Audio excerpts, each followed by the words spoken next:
আল্লাহু আকবার।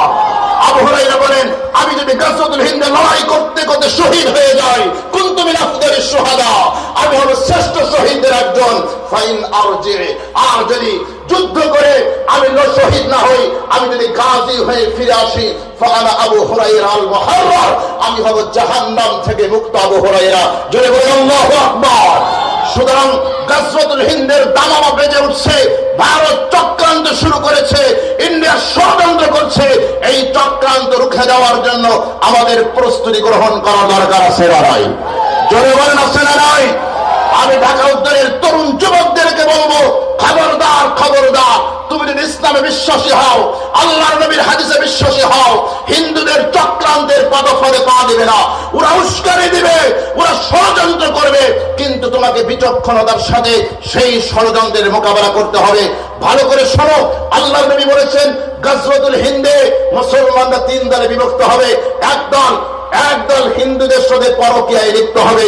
বাংলাদেশে এরকম একটা দল আছে না নাই? আরে কথা বলেন আছে না নাই? ইবনে মাজার হাদিস, নবীজি বলেছেন, লা তাকুমুস সাআ হাত্তা তালহাকা কাবাইলু মিন উম্মতি বিল মুশরিকিন ওয়া হাত্তা ইয়াবুদুল আওসান।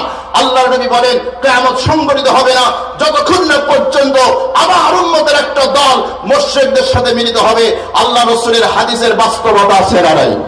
আরে কথা বলেন আছে না নাই? ওই মুশরিকদের সাথে পরকীয়ায় লিপ্ত এরকম দল আছে না নাই? আল্লাহ নবী বললেন, একদল যারা মুশরিকদের সাথে গিয়ে পরকীয়ায় লিপ্ত হবে, তাদের সাথে আঘাত করবে। আরেক দল লড়াই করতে করতে শহীদ হয়ে যাবে।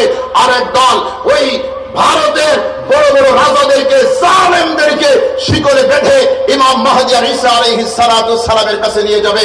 সুতরাং সময় এসেছে, ও মুসলিম তরুণ, ও ঢাকা উত্তরের তরুণ যুবকেরা, ঘুমিয়ে থাকার সময় নাই, প্রস্তুতি নিতে হবে।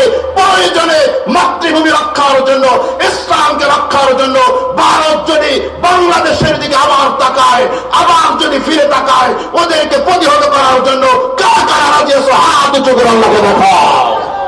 লিল্লাহে তাকবীর, লিল্লাহে তাকবীর, লিল্লাহে তাকবীর। আল্লাহ যেন আমাদেরকে ইসলামের জন্য, দেশের জন্য কবুল করে নেয়, বলেন আমিন।